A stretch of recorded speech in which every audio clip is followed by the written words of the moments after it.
Hello, Garland Nixon here, hanging out with the one and only Laith Marouf, and we're going to get an update on all kinds of things going on in the Middle East that Laith has intricate knowledge about. Let's talk.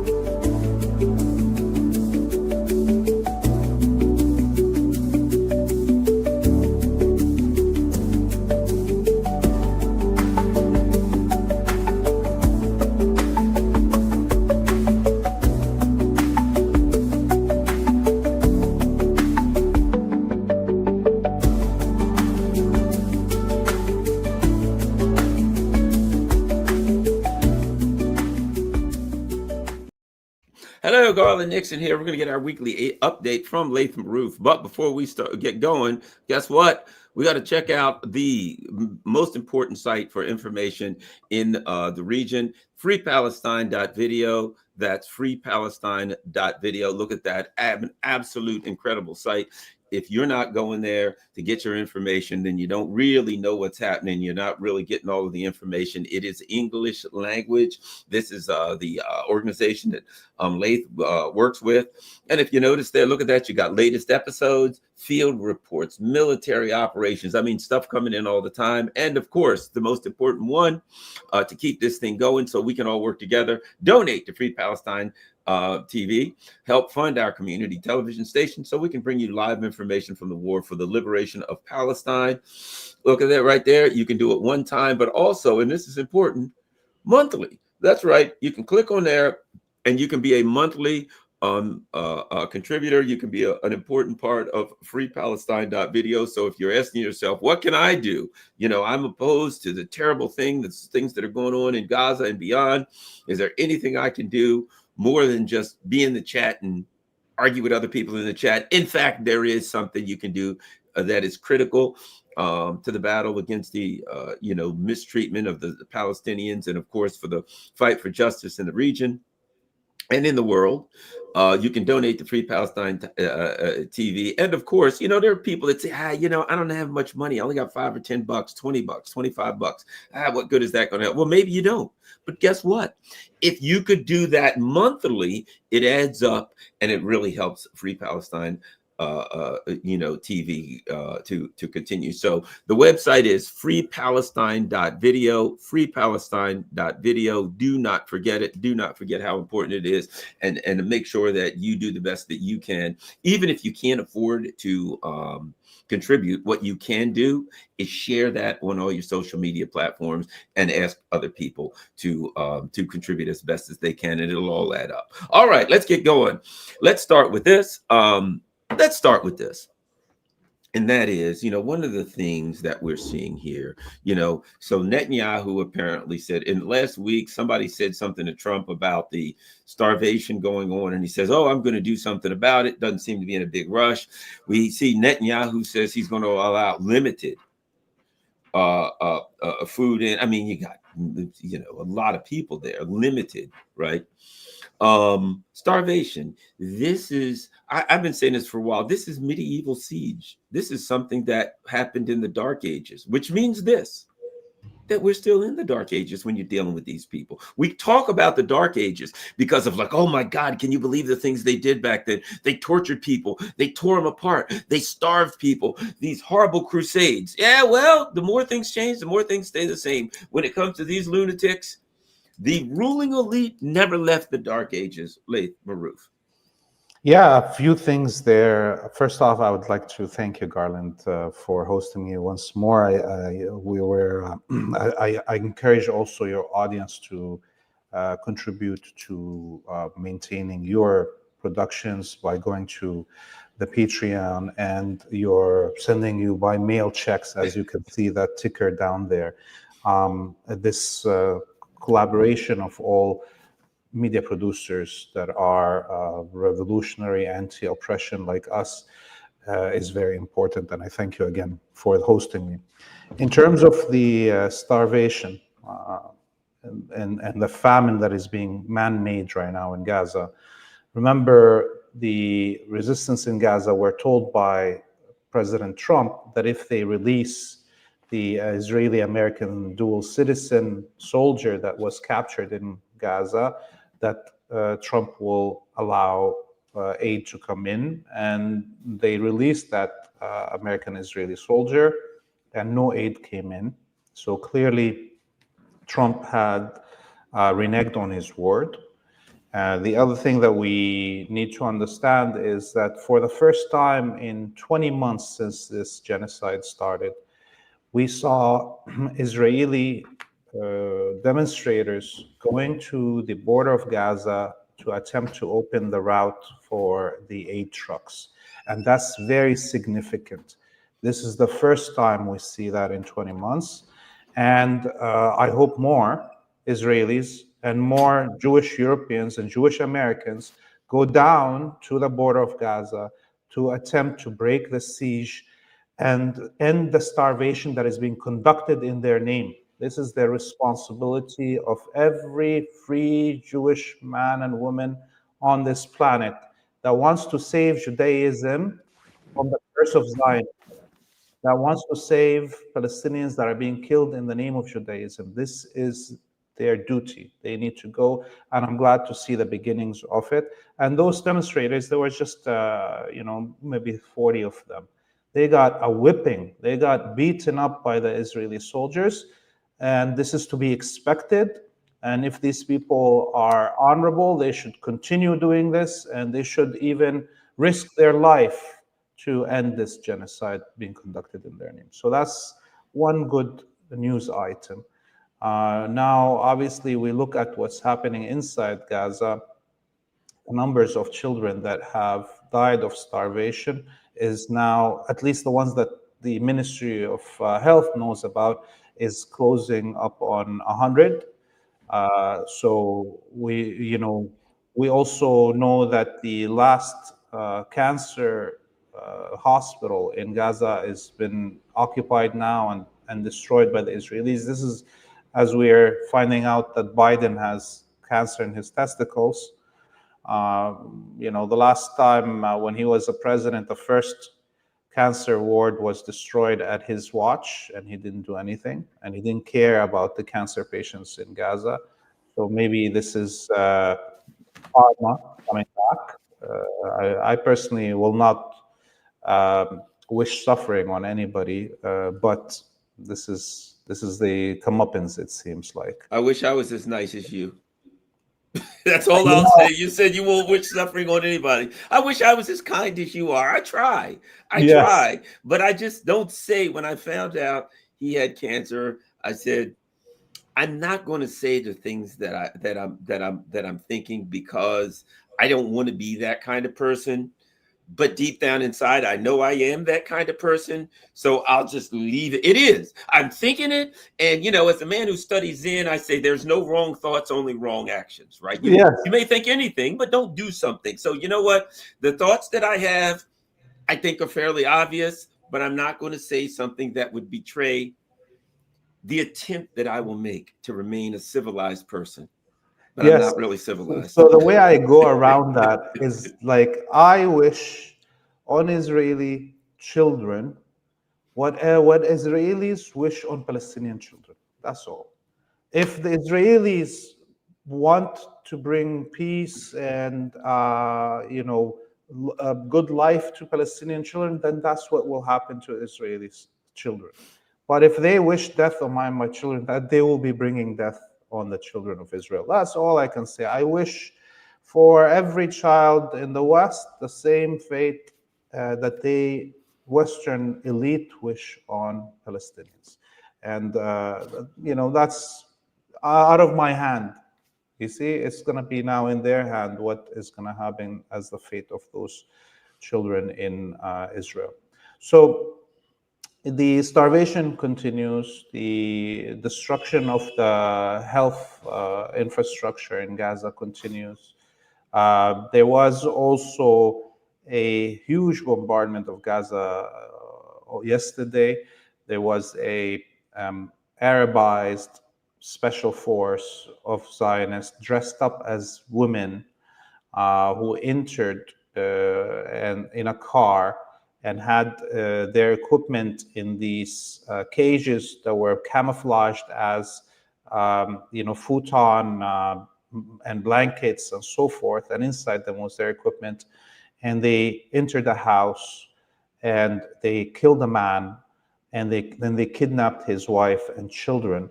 And now we are being told this man was part of the Hamas armed wing, and he's a high-ranking fighter in the Hamas armed wing, but they killed him. So why kidnap his wife and children? And this is, of course, because the Israelis don't seek, equity in their fight. They seek vengeance, and the fate of those children and that woman most probably will be like the fate of all the other women and children that they've kidnapped, killed, and tortured. And we wish and that doesn't happen, but this is the way it is. And after they kidnapped the children and the woman, the mother, the Israeli Air Force created a hellhole, through at least 40 GPUs on the path to open up a path for these freaks that are kidnapping the children to be able to exit the Gaza Strip without being captured by the resistance. So overall, it was a massive massacre, all to kill one man and to kidnap children and women. The Israelis are considering it as one of the operations for their new invasion that they're calling Gideon Chariots. We should be expecting more of these operations and much more severe bombardment over the next few days. It's now 10 days of nonstop, 24 hours a day bombardment of Gaza. The Israelis are intent on massacring and killing as many people as they can. Yeah. And recently, I don't know if you heard this, Donald Trump said something about moving the Palestinians to Libya and to this place. Every time you turn around, they're talking about sending the Palestinians to someplace else. Yeah, I mean, this is what, the fourth or fifth country that he's claiming will be taking the Palestinians of Gaza. By the way, within hours of that article being published in the Washington Post, the Trump administration denied it. Clearly they wanted to see the reaction, and the reaction to this was instantaneous in Libya. There was a collapse of the government in Tripoli, in the western part of Libya, within minutes of this news coming out, and fighting in the streets. So this is not going to happen, clearly, like the supposed Egypt or Jordan agreed, as Trump said, and again, it didn't happen, or Indonesia and Malaysia and Albania. And so nobody in the world will accept this, because any country that accepts this will be part of the genocide and the war crimes that are being committed. And one funny note here is that Libya was one of the countries that the Zionists had on their choices to colonize before Palestine. So we had Angola, the Congo, Argentina, Mozambique, and Libya. All of those choices were a top priority for the Zionists in the 1800s before they eventually chose Palestine. And so this was supposed to be a Zionist colony. And the other thing that we should note is that Libya was under General Muammar al-Gaddafi, was one of the fiercest defenders of Palestinian liberation. Look at what happens, of course, after the destruction of Libya and the murder of General Gaddafi and the descent of Libya into total chaos, as we see right now. But still, with all these problems, Libya is refusing to participate in the genocide of the Palestinians. Wow. Syria, what's going on? What have I read? I've read that there's been more clashes there. that the Israelis continue to bomb, they continue to take territory. I read that the U.S. looted a lot of the Syrian military equipment to send to Ukraine. What do we need? What all do we need to know about Syria? Yeah, I mean, that story of the United States stealing whatever weapons are left that Israel didn't destroy and sending them to Ukraine, that shows clearly how the Jolani regime is just a puppet. I mean, the Jolani regime doesn't want even the weapons that were not destroyed by Israel, they're giving them up. And, these weapons have defended Syria for decades. Syria was able to repel any possibilities of invasion. And as we see now, Syria is being violated left and right by whoever and whatever can do violate.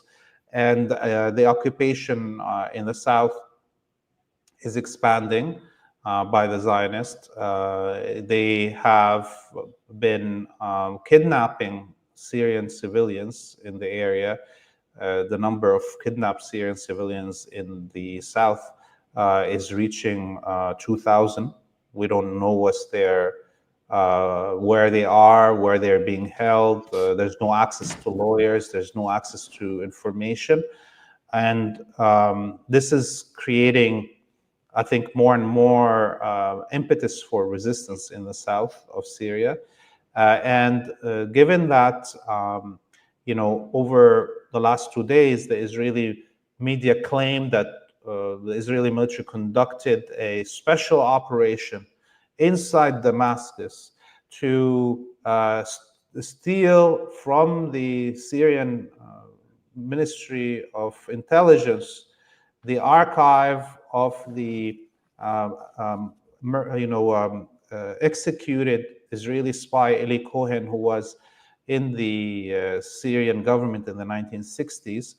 And they also claimed that they were able to extract remains of other Israeli soldiers that were captured in various wars, including the 1982 invasion of Lebanon. All of this tells us that actually Al-Julani is giving them whatever they want to. They spent 40 years attempting to get the remains of Eli Cohen and his archive that the Syrian government had and were not able to. And out of the blue, suddenly it's in the hands of the Israelis. So Jolani is doing everything that the Zionists want. He's doing everything that Trump wants. He's doing everything that the Saudis and the Turks and the Emiratis and the Qataris want. He is everybody's hope, let's call him, Yeah, clearly he's non-existent, in a way. He is just a conduit for them to say, do this, give me that, now this, now that. And isn't it interesting that these ISIS people, pretend to be Islamic fighters, strong, tough guys, taking this, flying the black flag, and then ultimately, when it comes down to it, they are the weakest, most non-existent people on earth that stand for absolutely nothing. And when they come to power, they just rampage around, just clowns, puppets, and fools. And Jelani, when you look at Jelani, when you look in his face, you see nothing but a fool waiting for his next orders from his master, like a dog. This is a hallmark of all fascists, no matter which religion or secular even they are. Fascists are bullies that always pick on somebody that's smaller than them. They cannot fight somebody of their same category of weight or power. The minute they see somebody of the same class, they run away. They only, show their manhood on children and women and unarmed civilians, whether they're Zionist, as in Jewish supremacist fascists, or Nazis, as we saw what the Nazis did. And the minute they were faced with real opposition by the Soviets, they collapsed. Similarly, the Wahhabis are fascist, Islamic fascist, and they are all eunuchs.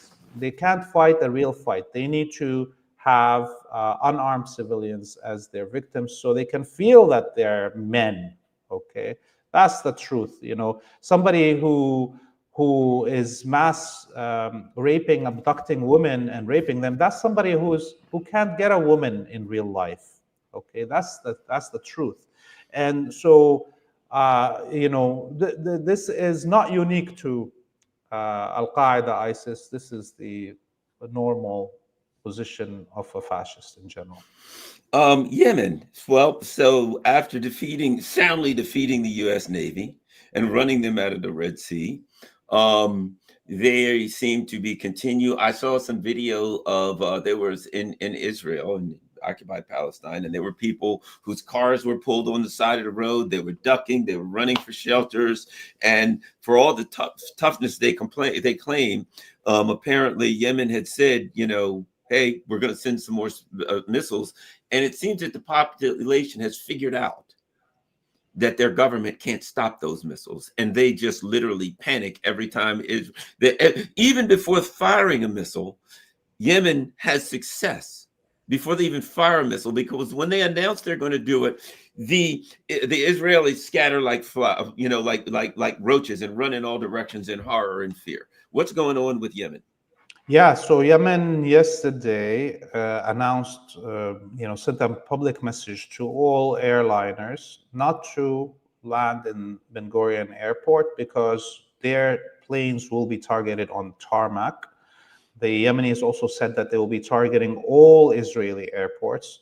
So it started the operations last night. We saw multiple missiles hit the Ben Gurion area, and it's going to be ongoing. Every day they'll be targeting Ben Gurion and other alternate airports that the Israelis has, as well as military airports. So this is a escalation in tactics. And if the Yemenis are able to hit their targets as they have been since the beginning of their targeting, if they continue in this manner, the Israelis will not only be cut off from regular tourism, but also from the air supply line for their weapons and for targeting through their air jets Gaza and Yemen. So I think will be the most significant effort to stem the continued genocide if the Yemenis are successful in targeting the military airports specifically. In terms of Ben Gurion, more than 100 international airlines have stopped their flights. And now, in fact, we saw this huge ad on the streets of Tel Aviv by the Emirati Airlines in Hebrew, telling Israelis that Emirat is going to make up for this, and that they should fly to Dubai or Abu Dhabi from there go wherever they want to in the world. And the Emirati Airlines, all of them quadrupled their flights to the Zionist colony. So they're risking their airliners, the employees on those flights, and they're risking their own money. And the insurance companies are not going to insure these flights since every other international airliner is cutting their flights. So the Emiratis are willing to risk everything for the eyes of Zionist master, but how long can they continue this, and especially if actually Ansarullah and the Yemenis end up hitting one of those flights? Yeah, I think you're right. It's amazing what Ansar Allah has been able to do is absolutely incredible, and I think it reflects that technology in this world has changed.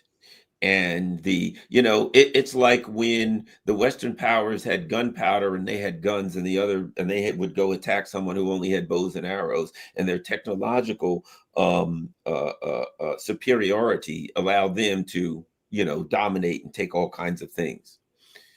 And now we see Yemen with missiles that the U.S. doesn't possess, right? And with the knowledge, the technical expertise, the military expertise, and the strategic expertise to take actions to severely to really multiply the amount of power they have exponentially. It's amazing to watch a country say, well, okay, we only have X amount of missiles, but we'll target an airport. That's really going to cause some problems. Well, instead of just throwing all of our missiles blindly at Israel, we'll shut down the Red Sea. That's really going to hurt them. So their military, their economic, and their strategy, coupled with the ability to use the technology and the weapons they have, is what makes Yemen such a powerful force. Yeah, and I think the technological race in the Red Sea now has reached a fever point over the last few days, because the Yemenis are still targeting any ships going to the Zionist colony passing through the Bab el-Mandeb Strait. Finally, we're seeing mass jamming of GPS and in the Red Sea. So people are unable to track the ships anymore going through the Red Sea.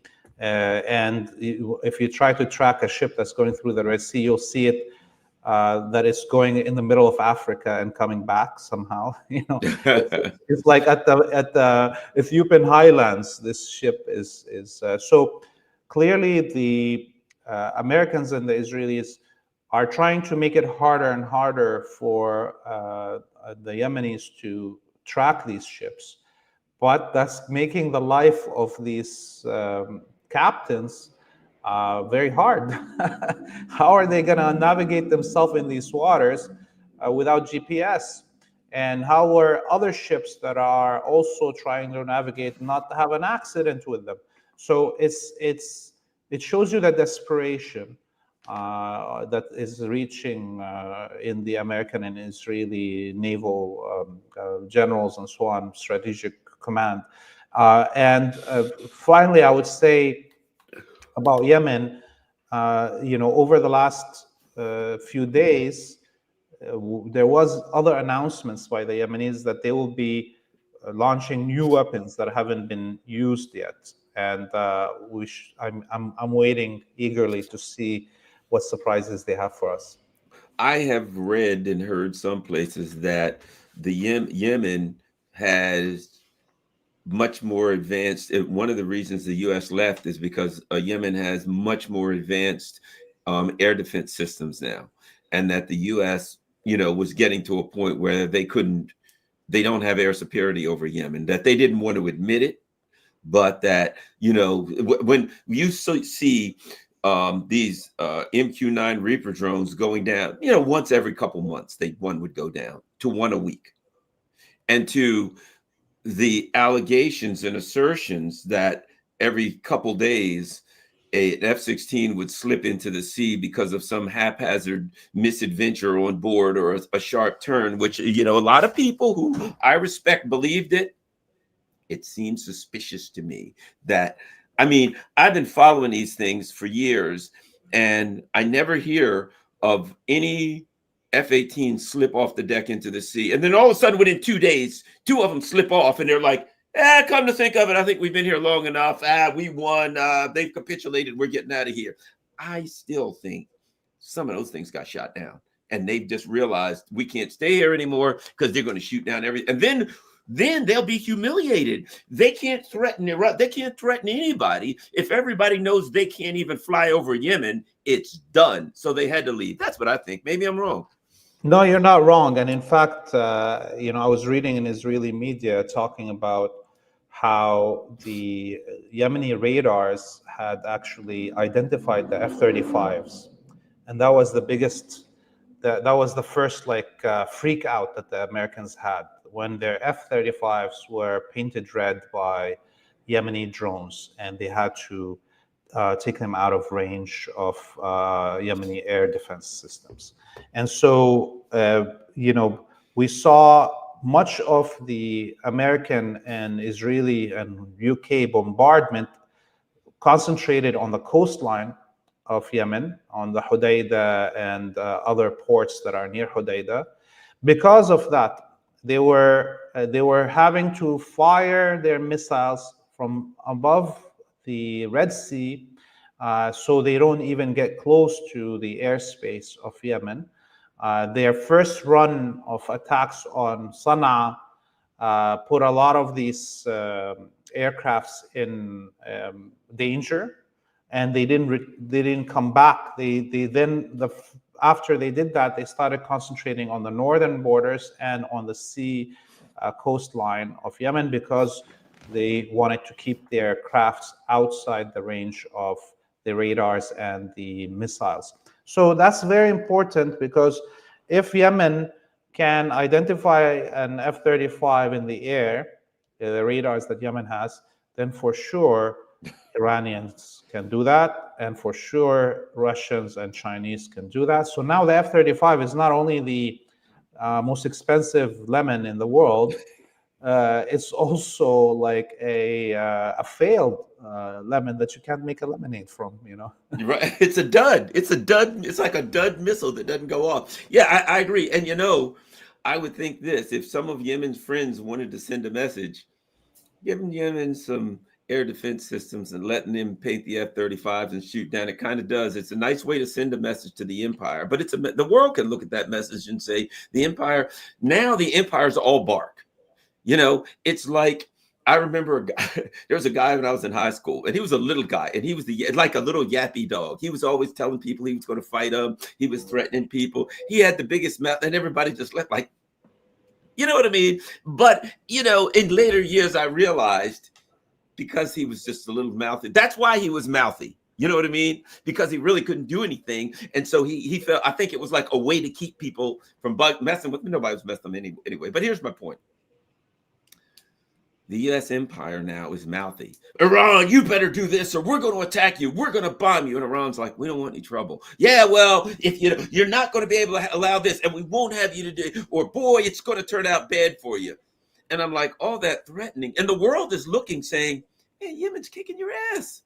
What are you talking about here? But now, so it's just getting more and more obvious, and people are saying, and you want to fight Russia and China? You want no parts of Iran. Don't even bring Russia and China into the discussion.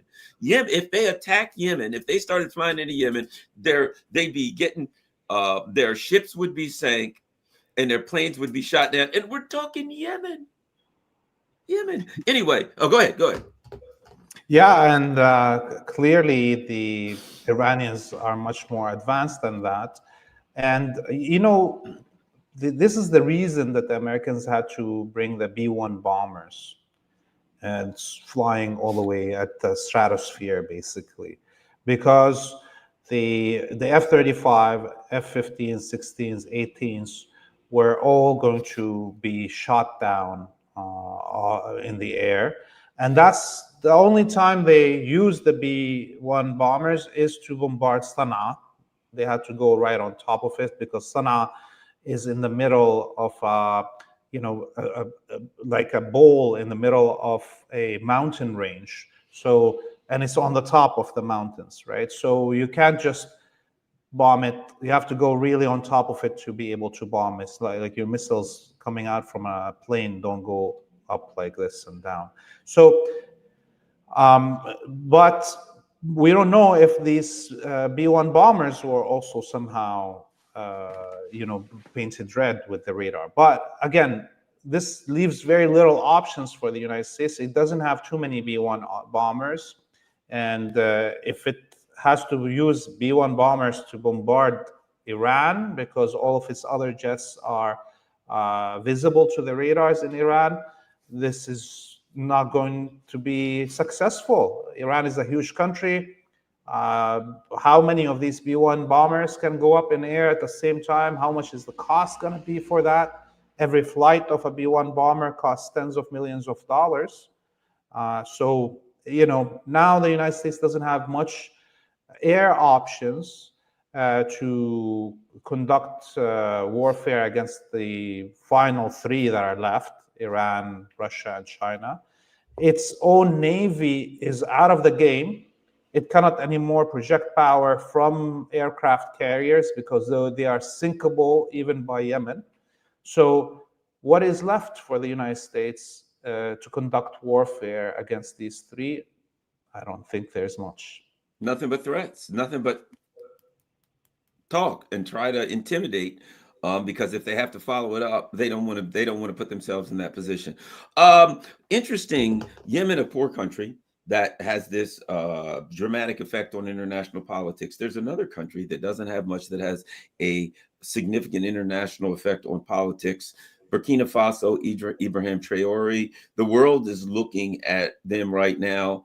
I think to me, the two countries the world are looking at is the defiance of Yemen and the defiance of uh, uh, uh, uh, Ibrahim Traore, the symbolism of him, particularly, with the history of his country and the leadership thereof. And what do you think about, what do you know about what's going on, Ruth? Yeah, so we saw the special invitation given to President Traore of Burkina Faso by President Putin of Russia for the 80th anniversary of the victory against the Nazis. And that shows you how much it means Russia and President Putin view the resurgence of sovereignty and independence in the Sahel area as very important. We also saw President Traore send a message, an open message to the new Pope, the Catholic Pope, specifically talking about the history of the church, forceful conversions, and the church's role in supporting the colonial and imperialist plots against Africa and the enslavement of African peoples and the continued looting of the resources of Africa and the role of missionaries in that. And just earlier in the morning, I was watching the sermon given by the Pope as a response to President Traore, which I was shocked, honestly, to see the level of language that the Pope was using in terms of full admission of the crimes that were committed by the church and or missionaries and their collaboration with the colonial and imperialist plots against Africa. And the Pope promised that starting from today, whenever the church will speak about the problems that are there in Africa, poverty or other issues, will always immediately refer to the root cause of these problems, which is colonialism, imperialism, corporate loots of the resources. So this is a huge change, and I think for it to come from an American Pope, the first American Pope, in his first public address to any world leader, to center it in those words and on these issues, this is very significant. And it seems like the new Pope is going to cause a lot of headache to the American imperialist and all the Western elite that have benefited from looting humanity and specifically Africa for centuries. Additionally, what I find interesting is, and I got to add this, there was this attack in the Crocus City Hall attack in Russia, and there was apparently ISIS involved. Iran bombings, ISIS involved. For some reason, ISIS always attacks the enemies or adversaries of the United States and Israel, but for some reason, they got nothing against the U.S. and Israel, right? Now, Burkina Faso, literally, there was an article in the U.S., and it said that the Burkina Faso government had killed all of these innocent civilians, and ISIS was retaliating. Oh, so ISIS is the good guys now. Doggone it, you've killed civilians. ISIS is not going to tolerate with that. They're striking back in anger. And I'm like, do they have to make it so? They put Jelani in charge, who is basically an American Turkish Israeli, and now they're going to they're lionizing these ISIS head choppers. Your thoughts on the whole? Oh, and add this. I understand that Russia, and now North Korea. North Korean commandos are in Burkina Faso protecting Ibrahim Traore also. Yes, I mean, it is really funny, but clearly the Western elite, intelligence forces, the media, have now decided, since they appointed an ISIS Al Qaeda president in Damascus openly, and he shook hands with the Emperor Trump, that you know what, we don't need to hide this anymore, right? I mean, it's crazy to see all these people that supported the takedown of President Assad in Syria and the war against Syria. Suddenly, right now, watching all these genocides of minorities in Syria and Israeli incursions in Syria and collaboration of Al-Jolani with Syria, suddenly they have no words to say. They have nothing to talk about, as if all they talk about human rights and against torture and imprisonment and killings of civilians. That didn't happen at all, and they're all happy with it right now. So this is now, I think, a very good moment for anyone that doesn't have all the full information that we as journalists have, and or me as an Arab that studied the history of my people and so on, the details of it that I have. Now you don't need the details. Now you don't need the background. Now you don't need to know how Al Qaeda was started in the 70s to take down the Soviet Union.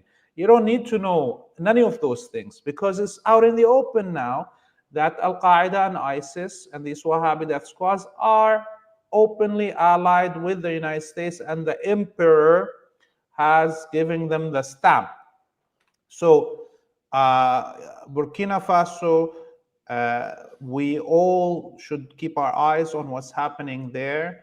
The Americans and their local vassals, like Nigeria, will continue to try to destabilize the country. It's scaring all the house slaves in Africa, the leaders, quote unquote, of these countries that are allowing foreign corporations and governments to loot their countries and impoverish their people. They're all worried about the example of President Traore.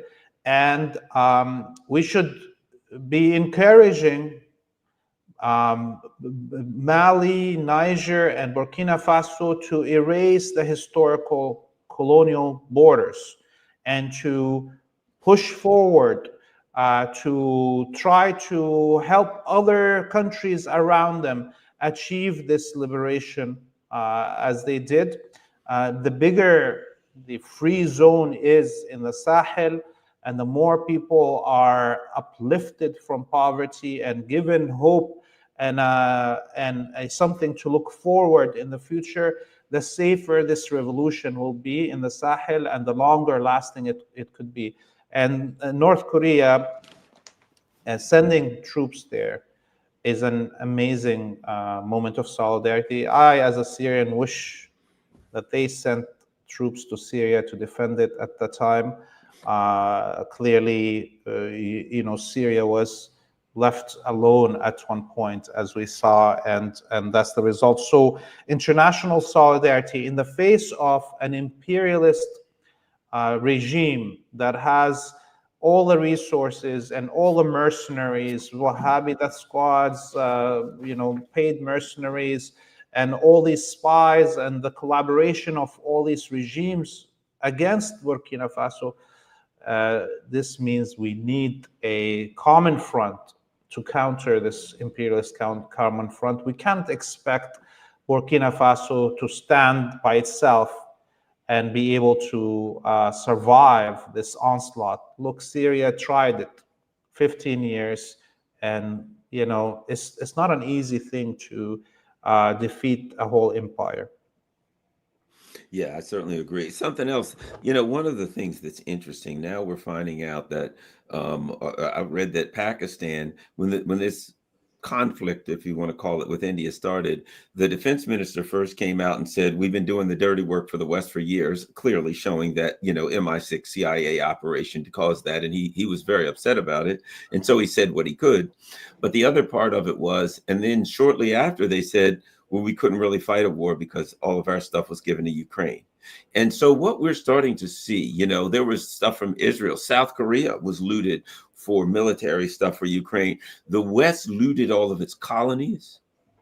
It looted we probably have no idea how much that the West looted to go to Ukraine, and they're losing anyway. They sent all of this stuff to Ukraine, and all of it's getting blown up and destroyed. Now they claim the United States is angry at Australia because Australia is sending 50 or 90 whatever these U.S. tanks, the ones that are supposed to be Abrams tanks or whatever, right? But they're just going to we already know what's going to happen. Their fate is sealed. Everything they're going to send, the Russians are going to blow it to smithereens. We already know that. But anyway, your thoughts on, but I tell you what, for those who didn't understand what Pakistan was and who Pakistan's government works for, at least this enlightened a lot of people who didn't understand that. Your thoughts on what's happening with India, Pakistan? Yeah, I mean, look at this. These are two regimes that are in the pocket of the imperialists. You have the Hindu fascists of Modi that are conducting ethnic cleansing against Christians, Muslims, Buddhists, what have you. And at the same time, in Pakistan, we have a military junta that did a coup against President Imran Khan, the elected president that was, against the genocide in Gaza, against the war in Ukraine. And so you have two puppets of the United States fighting each other, which, a lot of people were confused about what's happening here. Who do we stand for? Who do we support in the circles that are anti-imperialist? Because people don't understand how deep the conspiracy is. This was, in my opinion, a war for show. There was never going to be a big war between India and Pakistan, given that they're both on the same team. The regimes, not the people or the movements there. And the other part of this war was testing all the weapons that Pakistan bought from China, putting them to test, not because China wanted to see its weapons being used and are they better than French or American. It's actually the Americans wanted to see that. What is going to happen in the situation where there's going to be a dogfight between American squadrons and Chinese squadrons? Well, we just saw the results, right? And that wasn't going to happen in a confined test. It had to happen in air. And so pity the Indian, soldiers, pilots that died for nothing. Pity the Pakistani soldiers that died for nothing, all to test this. And the final reason for this war and inflaming the Kashmir region is not for the love of Kashmiris. I mean, the Pakistani junta doesn't care about Pakistanis in every other part of Pakistan. Suddenly they're going to care about Pakistanis in Kashmir. It's actually about cutting the land route that China built through the Silk Road and Belt that goes through Kashmir all the way to the Arabian Sea on the port of Karachi.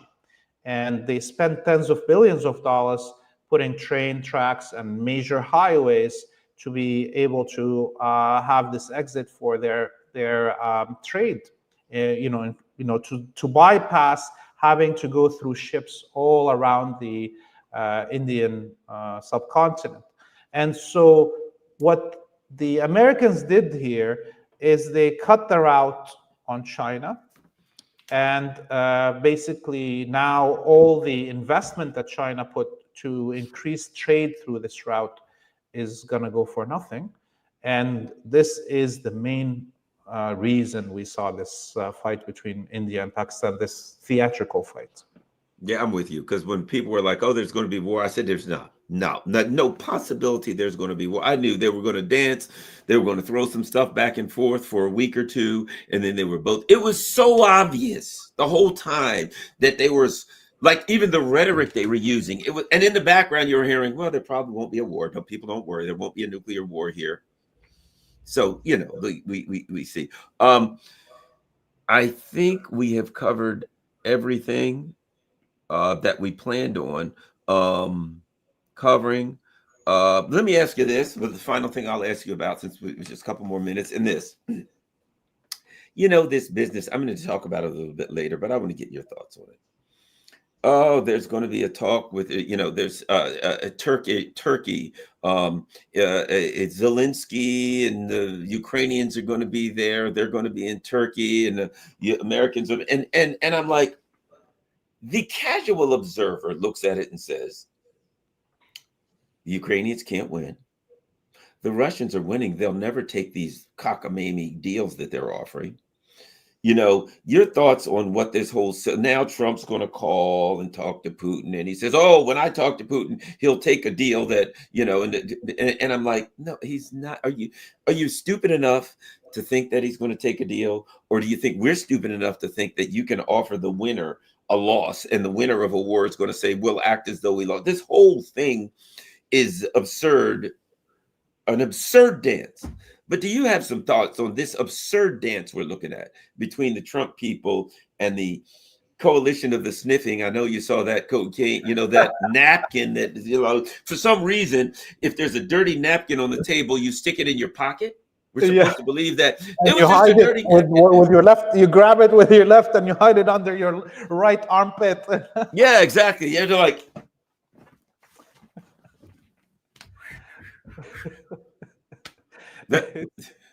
It's good that we didn't see any lingerie on the table. you're right. But at Maybe any we're having rate, some naked sushi, right, these degenerates are still. What do you think about this game they're playing?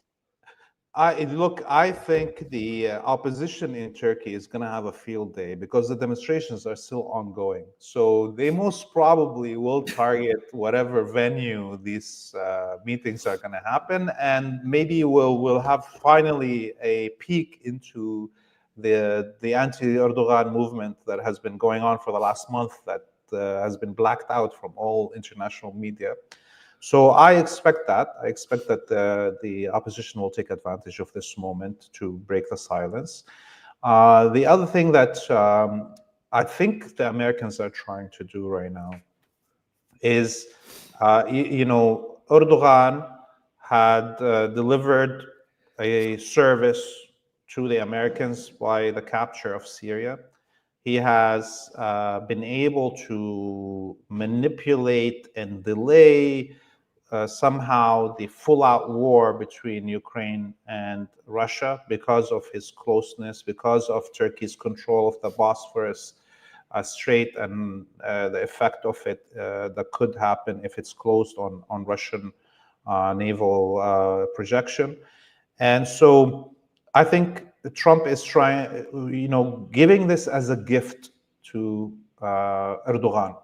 It doesn't mean that he's expecting anything to come out of these negotiations, but it's just to give more stature to Erdogan in return for what he did in Syria, the destruction of Syria. And I personally don't think anything is going to come out of these negotiations. If there was anything, it's just like these negotiations between Hamas and the Zionists. If the Israelis wanted to end the war and the genocide from day one, the Hamas had offered to return every Israeli prisoner in return for the release of Palestinian prisoners, and the Israelis still today refuse it. It's the same thing with Ukraine. Russia had offered to stop the war just in return for guarantees of protections for Russian speakers and Russian ethnic groups inside Ukraine, and protections to the Orthodox Church. And the Ukrainians are refusing these simple choices, and they are yet to accept given equality to Russian speakers and Russian ethnic groups inside Ukraine. So that's not going to change anytime soon, and therefore this war is going to continue. Yeah, I agree with you. I know it. You know it. The Russians know it. The Russians are continuing the dance because why not? You know what I mean? And in fact, I think to some extent, from the Russian perspective, it benefits them. They can say to their allies, we're doing everything we can. We're talking to everybody, blah blah blah. But I think everyone understands, and I believe this: the Europeans know that, for instance, they're losing the Sahel region. France is nothing but an impoverished backwater country if it can't rob the Africans blind. If they can't steal all this stuff from Africa, it's a poor country, and they know it. And now that they're losing their ability to dominate and loot the other, bit by bit, they're losing their ability to loot the other countries. And as that happens, they're doomed, and they are desperate, and they're doing everything they can to fight back, but it's too late. The world is turning. I believe that Africa is important. They've got all of these bases in Africa. When they can't loot Africa, which has been the foundation of their loot for many, many years, I believe that what they're doing in the Middle East, they're going to lose. I think the bellwether is Yemen. If you can't defeat Yemen, and now what are they going to do? They're going to threaten Iran and threaten Iran and threaten Iran. And at some point, they're going to have to back down. At some point, they're going to have to back down. And that's going to cause a real problem in DC, because there are people who are not militarily savvy enough to understand that if they attack Iran, they're going to take a beating and that disrupt and destroy our economy.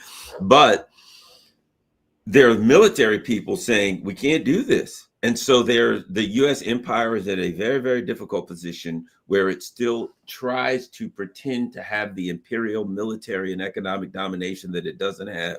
And I don't know. We'll see what happens, If we, we're going to end it here, but I just want to say a quick thing. If we look back in history, colonialist powers, the minute they're not able to offer their citizens the right to go kill, loot, and pillage other lands, that's the recipe for a revolution in those countries, as happened with the French Revolution, which a lot of people think it's about democracy. It was about the fall of Quebec, Louisiana, and Haiti out of colonial holdings of France, and all the poor on the streets couldn't go anywhere to loot, and therefore they revolted. And so this is the future for France and the UK and Italy and Germany. The minute the ability to loot other nations ends, they will have revolutions, and I hope they're as bloody as the French Revolution. Yep, I've said that. It's funny you say that. I didn't say it with as much historical acumen, shall we say, as you did, but I said it's going to be nasty in Europe. The people are going to wake up one day and they're going to look at our leaders and they're going to say, "Look what you've done to us." And we know where it goes. We know where it goes from there. And might I say, I'm going to be a nice guy. They earned it. That's all I'll say. They earned it. Now, speaking of things that have been earned, freepalestine.tv, that's they have earned your support. Look at that. This is one of the best websites on the internet, and it's a tremendous website to learn and see what's going on in the Middle East. freepalestine.video, that's Free Palestine TV, but the website is freepalestine.video. You've got latest episodes, field reports, military operations. Make sure you click on the social media links and follow them all over the social media platforms. And most importantly, donate to Free Palestine TV. That's freepalestine.video. You go there, you can make it a one time, but hopefully you'll be able to do a monthly donation. And of course, share that on all your social media platforms, whether or not you can, there we go. Whether or not you can, hopefully you can donate, but whether or not you can donate, make sure you share this on all your social media platforms and you put a note on the post asking other people to support and to donate, letting everybody know how important this website is and how important it is that those of us who are in the alternative media sphere, who, we don't have the Pfizer, Lockheed Martin, BAE money that the mainstream media is getting, but we have each other. There is 359 people watching right now. We'll have thousands of views. If everybody that's viewing this either donates or shares this on all their social media platforms and ask others to donate, it'll be a big help and help keep this thing going. So thank you very much. Be a part of it. Share. Also, make sure you share this on all your social media platforms. Thanks a lot. We're out.